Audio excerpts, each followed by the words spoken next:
I wanted to comment a bit more on, as I called him, Renegade the First, Renegade number one, because I've been paying attention more to him. I have to be honest, before I heard about his death, I didn't know him at all. I had never watched any of his videos, was unaware of him. Um, and I got wind of his death, his self-inflicted death, quite late, like I guess 3 months or so after the fact. So I'm very late to all of this, which is often what happens with me. I'm not. I try not to be near where the news is, so I often get news on the later side, and I'm fine with that. In this case, I became very intrigued once I started watching some of Renegade Number One's videos, because he was an intriguing fellow. And I wanted to comment a couple of things about him. Last time I talked about how I found this kind of uncanny intersection between himself and me as far as where he was going with his philosophy, with his perspective on things. Not completely. Now, I mean, I have to say I've seen several of his videos, and he's he can be quite hyperbolic on certain matters. And these are, things I wouldn't. These are things I chalk up to youth, although it's not really an excuse. But I do think when you're in your youth, you're maybe more inclined to say things like, all women everywhere who have ever lived are just trashy, skanky hoes. I would just, I'm not on board with that, but I don't want to sound like a ninny, wagging my finger about it either. So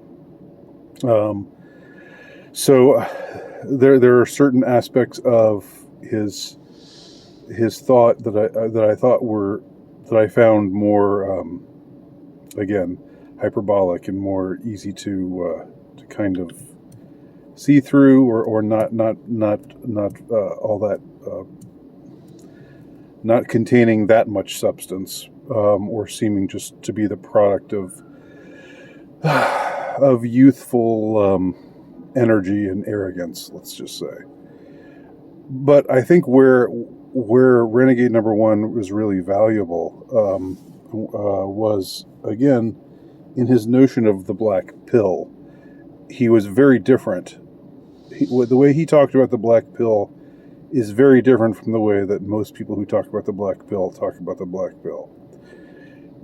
Most people who talk about the black pill would deride Stoicism and call it cope.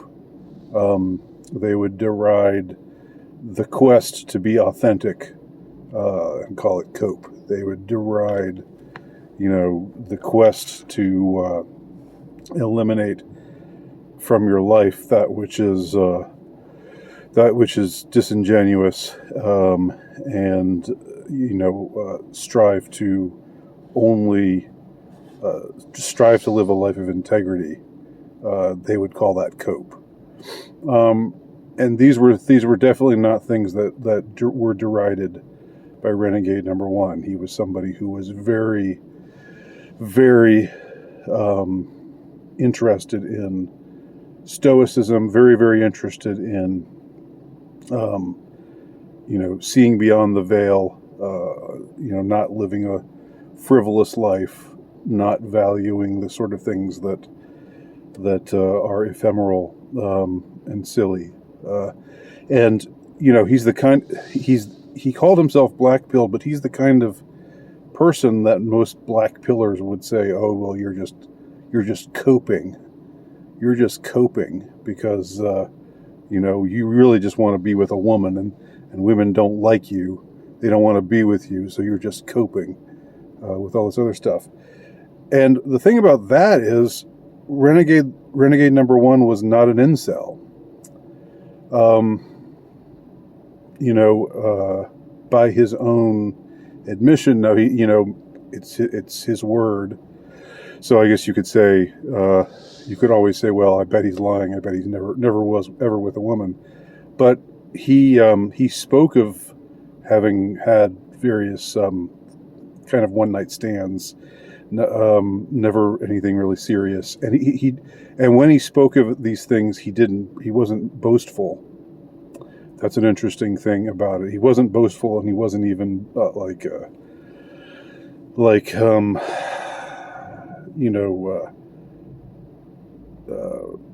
he wasn't humble bragging about it. He wasn't finding some way to slip it in that, oh yeah, by the way, I've been with a lot of women. It was never like that. It was almost always like in a sort of tone of embarrassment. But he was not an incel. His struggles were not related to him not being able to find a woman, or his struggles were not related to women not wanting to be with him. He said, he admitted he wasn't a great looking guy, or by his own assessment. And he did talk about how people tend to be shallow, and he did have certain things to say about women and what the kind of men that most women are supposedly attracted to. But he talked about these things in relation to this whole notion of how silly it was to try to cater to others. And again, these are the things that I thought he had to say that were the most valuable. That you should have more dignity, you should have more respect for yourself than to attempt to cater to others, i.e. women. He hated PUAs, he hated life coach types, he hated simps,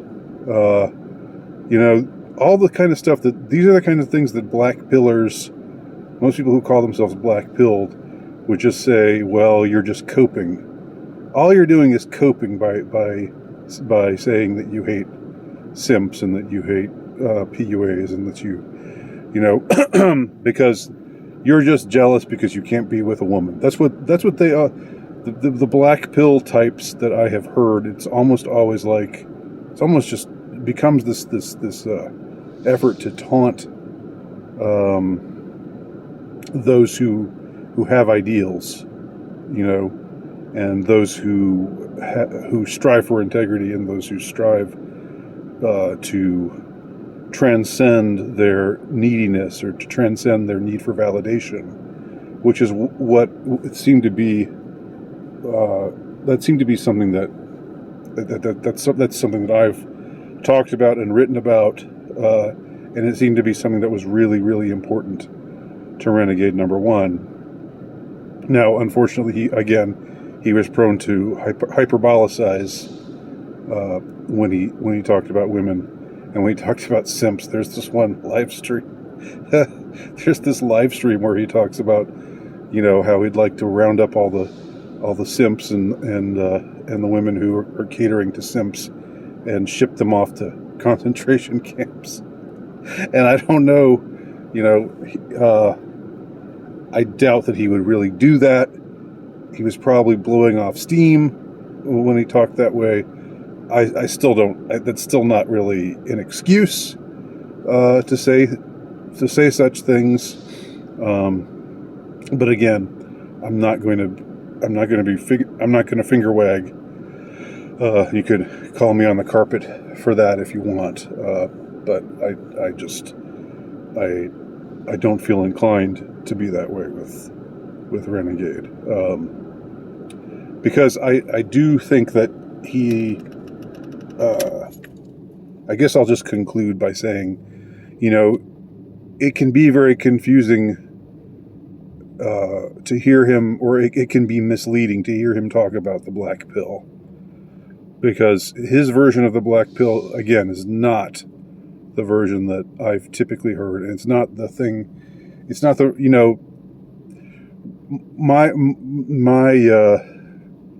my tendency to be down on the black pill is more just like out of this whole, it's just defeatism. It's just it's not the grimness of it. It's not the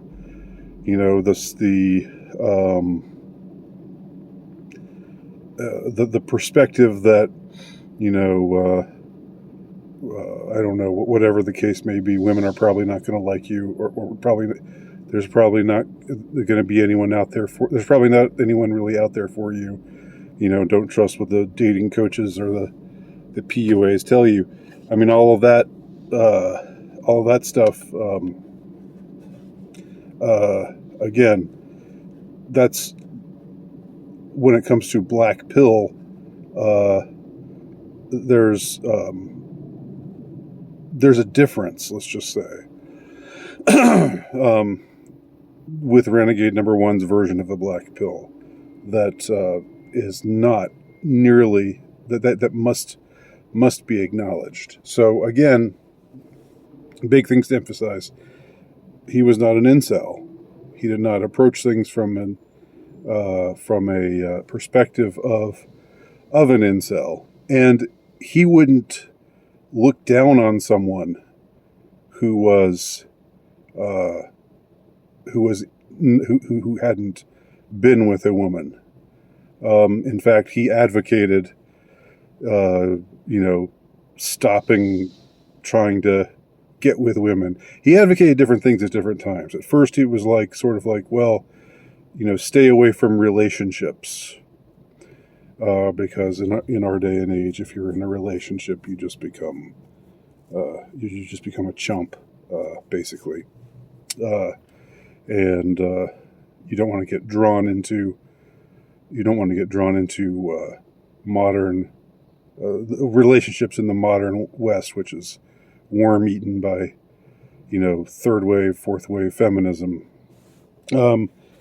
So at one time that was what he advocated. Another time he advocated for essentially celibacy, or for things like finding outlets, finding a means of disposing of one's desires. He talked positively about the notion of getting a what's it called, a sex doll, which again, it's one of those things I could never relate to. I could never understand that. But he was saying it basically, you've got to avoid women. Avoid them. And that's not the black pill. The black pill, the incel version of the black pill is not, you should, it's never anything about should. It's always just, looks max if you can, because looks are all important. So do things to your face, to make yourself more attractive, or you're just screwed and it's over and you're just going to be miserable forever. There's never any effort to transcend any of that. There's never any effort to say, I'm going to cease my proclivity to want to be validated by women or by men or by society.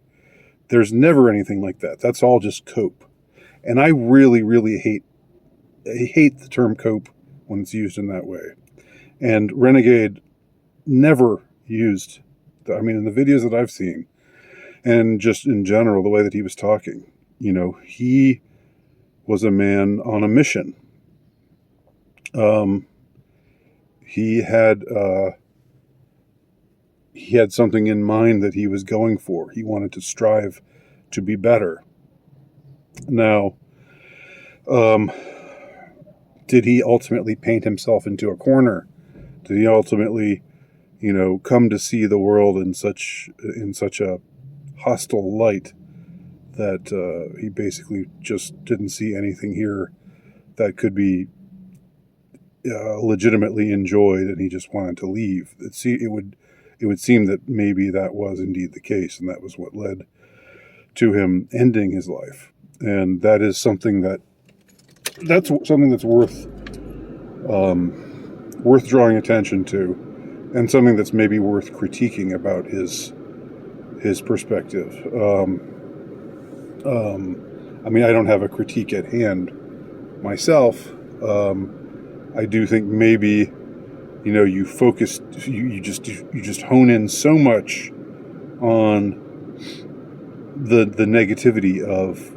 There's plenty to be negative about, and being negative towards things that are bad is not a bad thing to be. But I think I think if you just fixate on it too much, then it becomes all that you see. And I think that's ultimately what led, although none of us can know for sure, but it would seem to me to make sense that might have contributed to what led Renegade to end his life. So that's something that's worthy of critique, I believe. But but don't make the mistake of thinking that Renegade was an incel. Don't make the mistake of when you hear him talk about the black pill. Don't make the mistake of thinking that he was somebody who just desperately wanted to be with a woman, and just was getting turned down all over the place because he was ugly, and now he just rants and raves and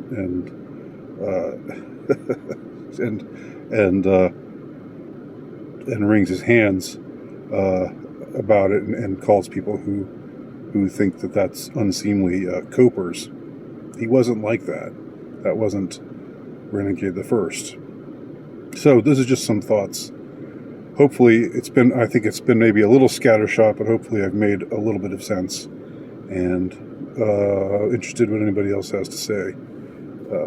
Anybody who maybe knows Renegade better than I did, or better than I do, who knew him, who actually knew him. If any of them happen to be watching this video, interested to hear from you as well. Thanks everybody for watching. My name's Andy Nowicki, and you can check out my work at altrightnovelist.com.